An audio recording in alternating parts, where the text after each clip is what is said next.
See, this is what my channel's really for, actually. And this is what we like to talk about in the groups, because this is the solution. This is the answer. You can't find answers to problems on the level of the problem. So then why do I make sometimes videos talking about a little more worldly kind of things? It's not really worldly.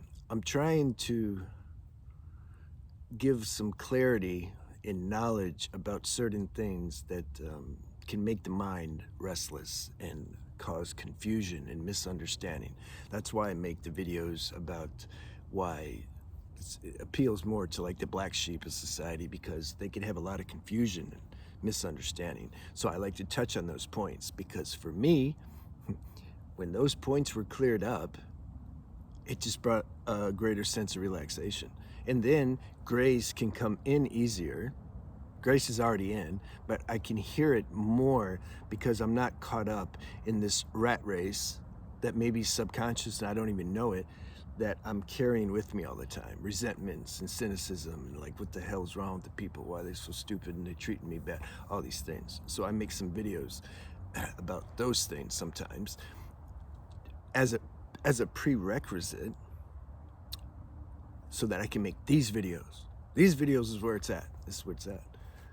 I don't care about like, let's just focus on the negative and how stupid people are, so that then we can feel like we're you know, higher or something.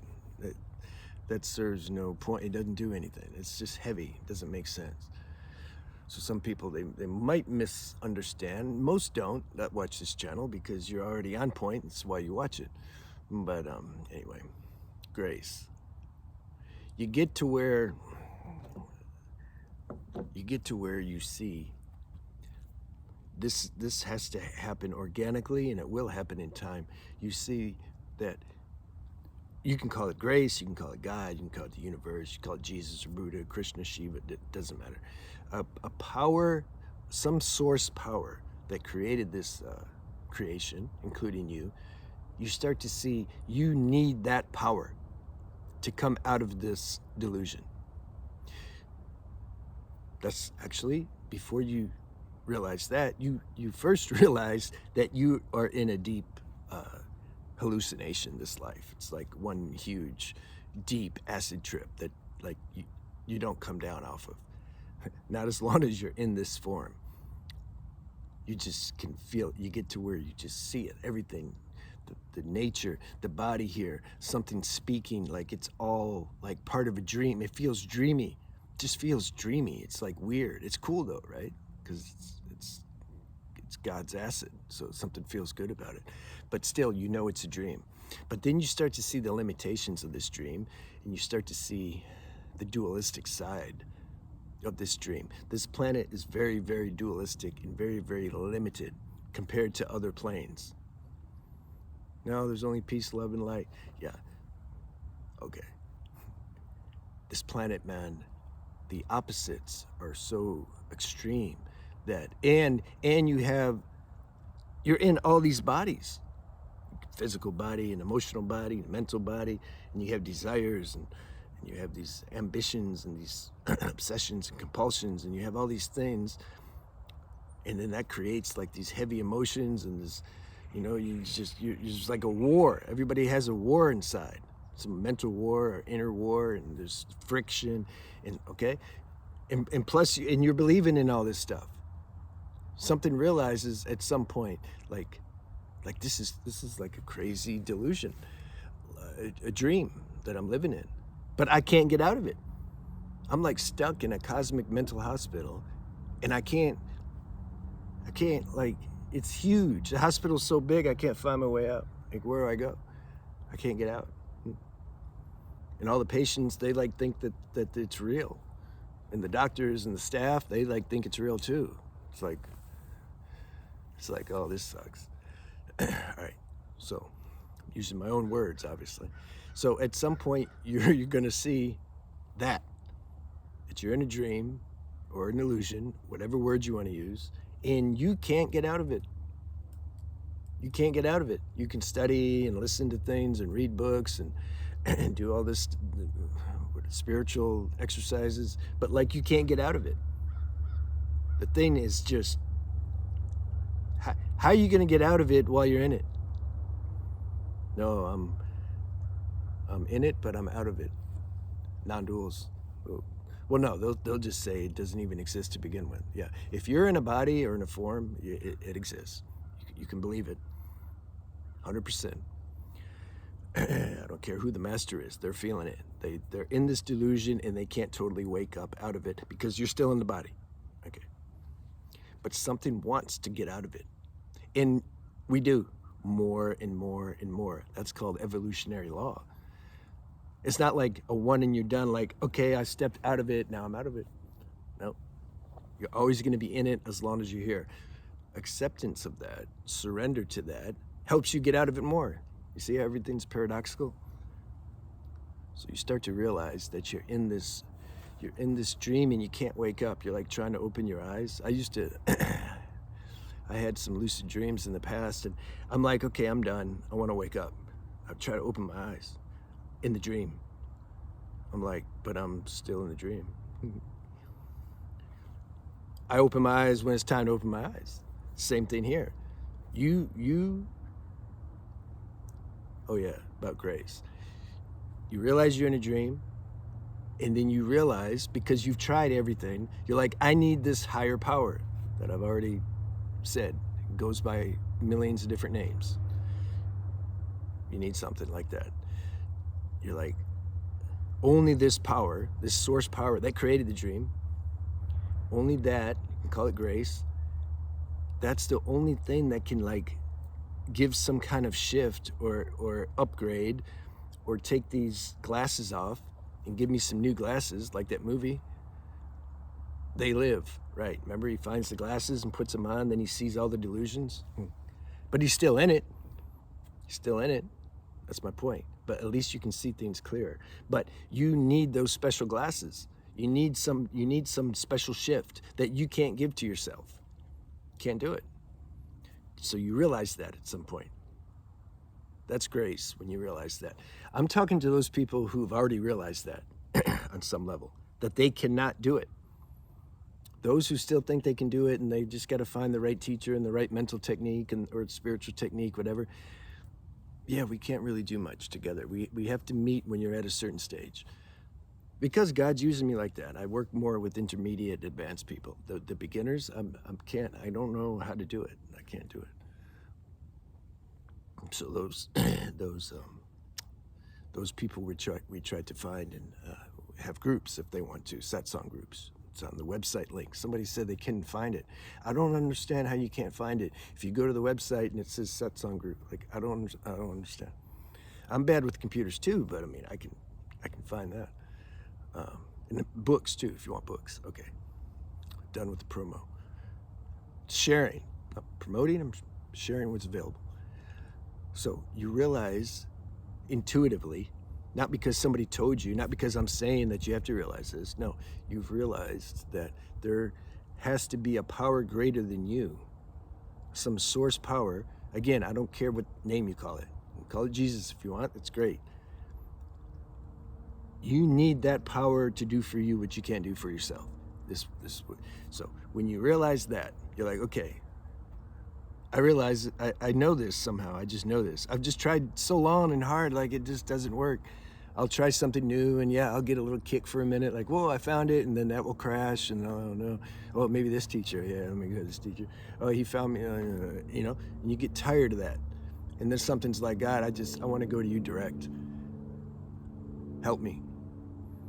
Okay, good.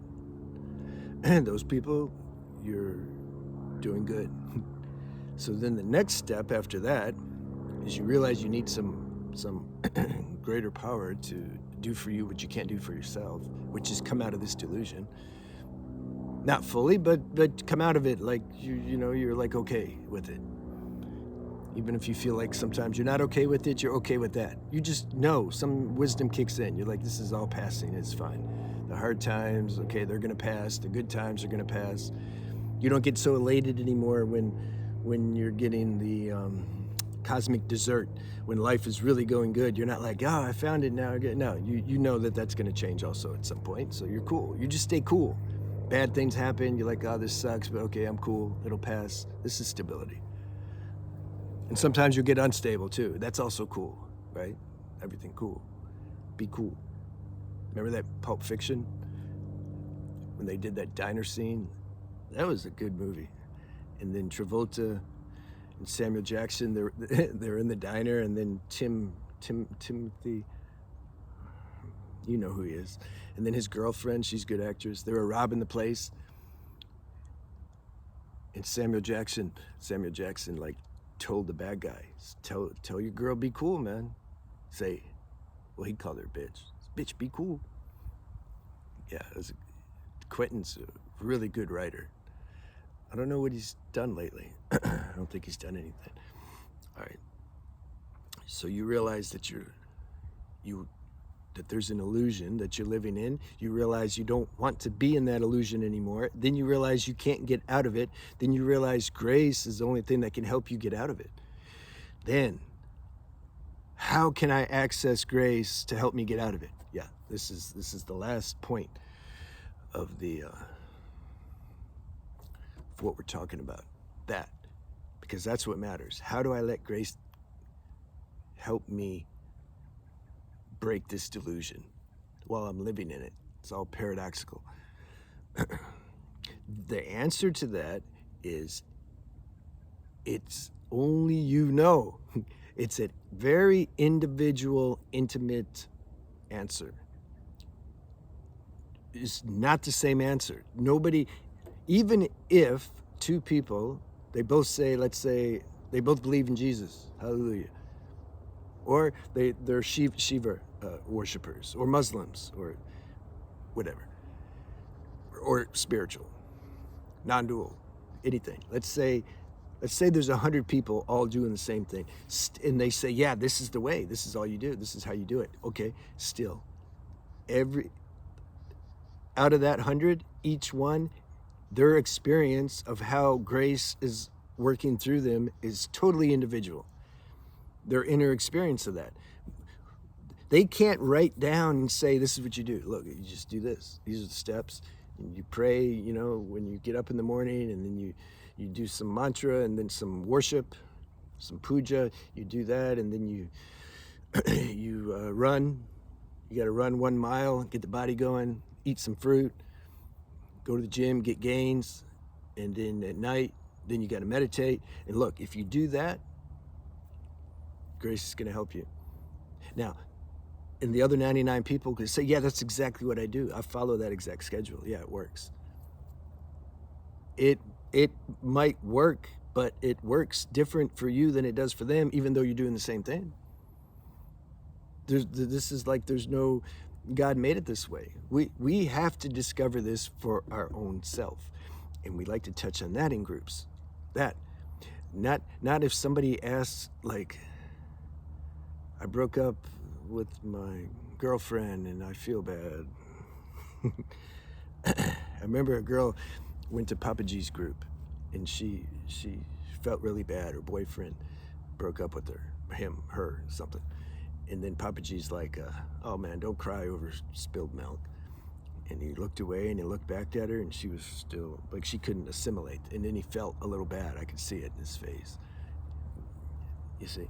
So if somebody asks kind of a worldly question like that, we don't give answers and say, well, you look in the mirror and you say you're good enough, or you realize that, like, you know, girls are stupid and you're not, or go get another girl, then you'll feel better. We don't give techniques on how to, like, manage your emotional situation. No, we say, like, feel what you feel.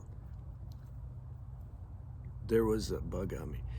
Feel what you feel. Don't drug it or drink it or sexualize it away. Feel what you feel. Okay, that's as much as pretty much we'll say about that. Cool that you're feeling that. This is going to be turned into spiritual muscle later if you don't run from it.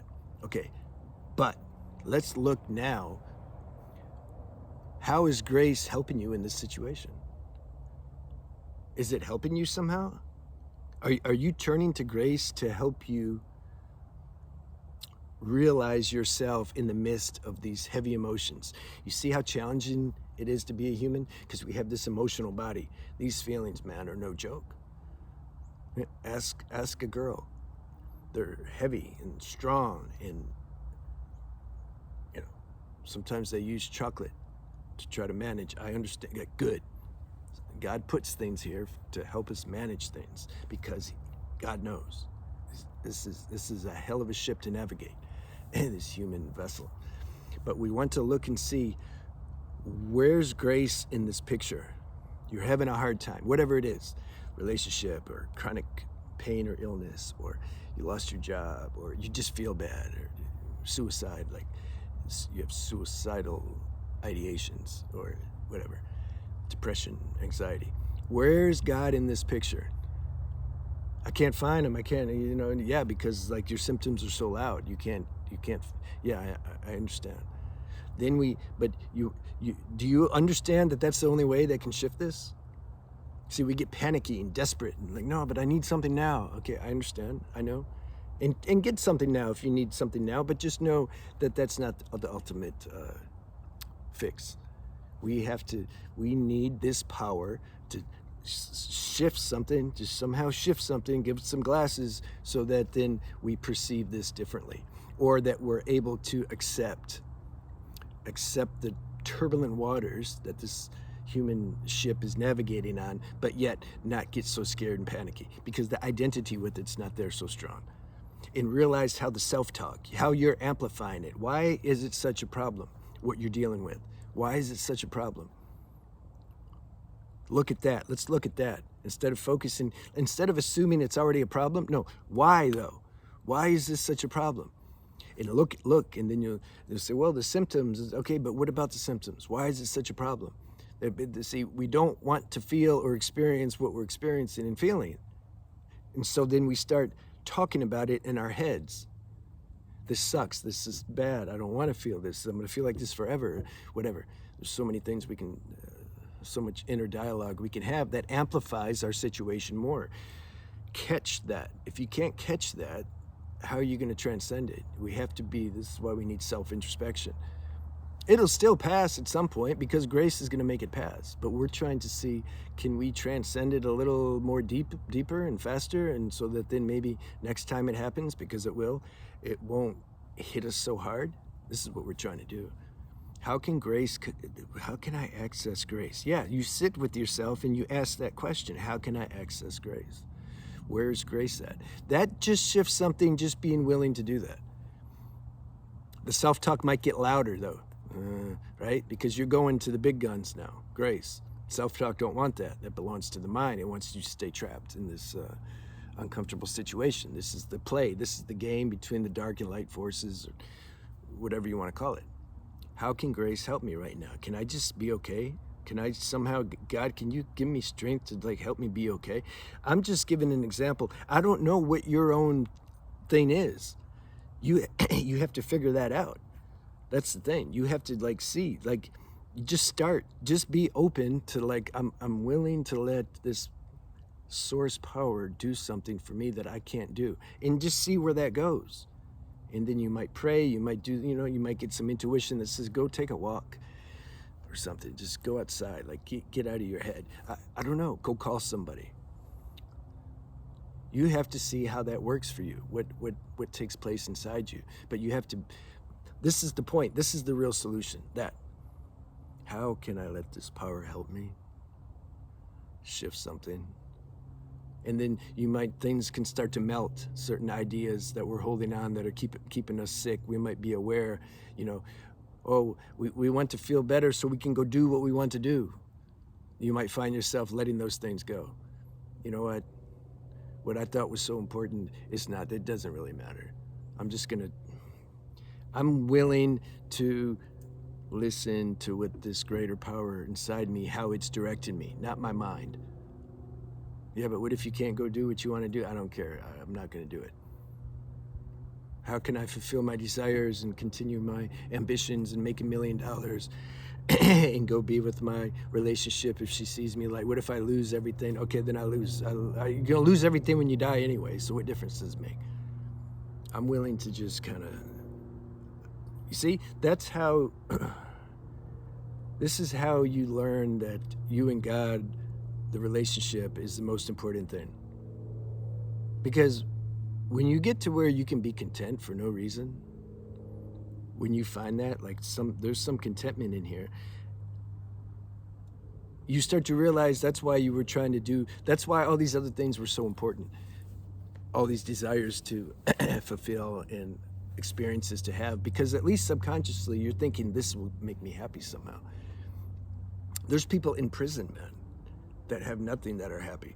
There's testimonies of people on death row who are in ecstasy, maybe their last hour before they got booted out of this planet, because this surrender took place. So this feeling peaceful and serene and content inside, or accessing grace, is not contingent upon anything out here. That's the problem. That's one of the issues we have to catch, is how the mind makes us believe so much in our situations and circumstances. How it tells us things need to be like this or this certain way for us to feel good. This is surrender. This is something we have to let go of. And it doesn't get let go of easy for most people. There's a burning inside because it's so strong. And these attachments and desires that we have. Yeah, welcome to the human evolution. You gotta bear that pain. You just do. You cannot escape this life without feeling pain. Not, especially if you're here to wake up. If you just drug and drink yourself and sexualize yourself with, your whole life and just keep escaping everything you feel, you can live numb your whole life. But those who are really wanting to experience their highest nature, you're going to be stripped to the bone, because you realize all these things are just obstructions, man. They're just like distractions. So you start to let each one go. And then you end up very naked and vulnerable. You feel that way. And then you really start to see the self-talk and how it like makes all this trouble. And then that burns, because you're not using anything to like fix yourself, to escape your own like mental debauchery. Because you realize the more you try to escape it, the more you prolong it. So something's like willing to sit in the fire. Hence, you can't escape this life without pain. I mean, that's a painful, this alchemic process is painful. But in it, grace will show itself. And then you realize, oh, I found the ticket. Finally, I found the ticket. You don't even take credit for it. It's like it was revealed. It's a blessing. That's the highest blessing. That's the only blessing. All right, this video kept going, didn't it? I'll see you guys. I hope you enjoyed it.